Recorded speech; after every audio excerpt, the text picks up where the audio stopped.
महिन्यातील प्रत्येक पौर्णिमा ही खास असते आणि या खास पौर्णिमेच्या दिवशी आपल्याला घरामध्ये काही सेवा करायच्या असतात. ह्या सेवा फार प्रभावी आहेत आणि दर पौर्णिमेला केल्याने माता लक्ष्मीची तुमच्यावरती कृपा होते. त्यामुळे व्हिडिओत दाखवल्याप्रमाणे तुम्हाला ह्या ज्या सेवा आहेत त्या करायच्या आहेत. आता धावपळीच्या आयुष्यामध्ये ह्या सर्व सेवा करणं जरी शक्य नसलं तरी ह्यातल्या थोड्याफार जरी सेवा तुम्ही करू शकलात तरी काही हरकत नाही आहे.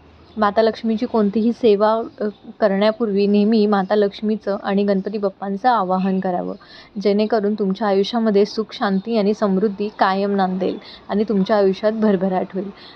तुम्ही कितीही मेहनत करत असाल, पण जर तुमचं नशिबाची साथ तुम्हाला नसेल, तर तुम्हाला त्याचं फळ कदाचित मिळत नाही. त्यामुळे मग थोडाफार प्रयत्न आपणही अशा मार्गातून करायला हवा.